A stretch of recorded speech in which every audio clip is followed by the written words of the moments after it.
Your move, Zeke.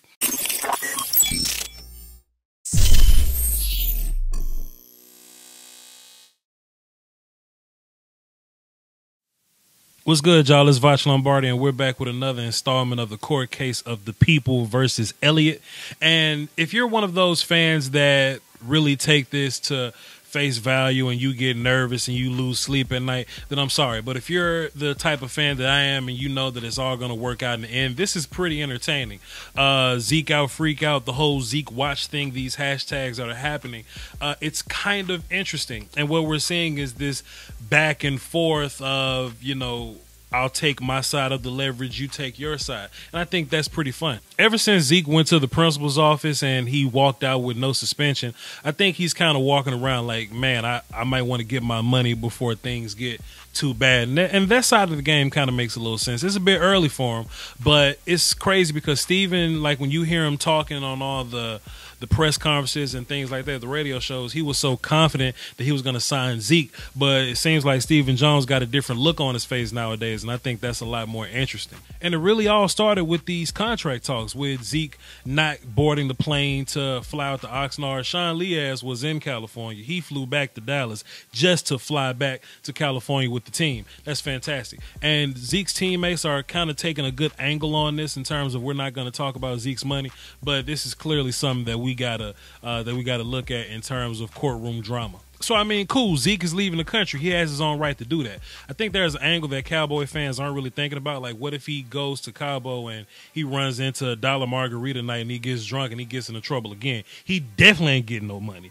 You don't want to go to jail in Mexico. Don't nobody want to go to jail in Mexico. So I think that's another angle that we kind of got to look at. But if he simply goes to Cabo to work out like he did last time, just to kind of get in shape and come back, and when contract talks are over, he'll be good and in shape, then that's fine.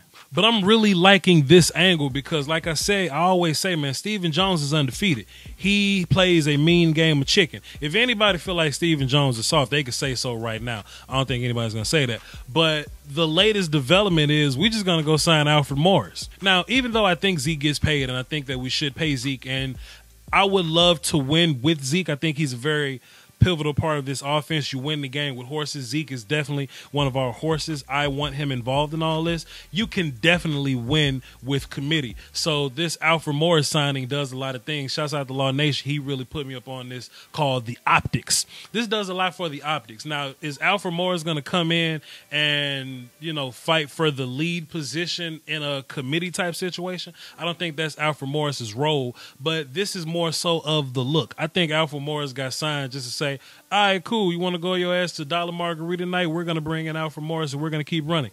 Plus, another angle to this Alfred Morris thing is that we probably just need bodies for training camp. And I don't even think Alfred Morris really comes in to compete to take somebody's job. I think Tony Pollard's really safe here. I think he's competing with Mike Weber and Jordan Chun for that third when Zeke come back deal or whatever.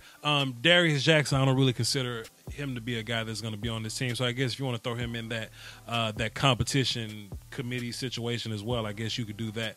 But we need bodies. We have a lot of preseason games, 4 of them. And to be fair, even if Zeke was here, Zeke wouldn't play in any of those neither. So I don't think the Alfred Morris signing necessarily threatens Zeke, or I don't think that's going to be a move to say, hey, we got Alfred Morris, we're going to go by committee, we don't need you, Zeke. I just think it's more so of the optics of we'll be okay, we need camp bodies, and he could probably compete for a third spot.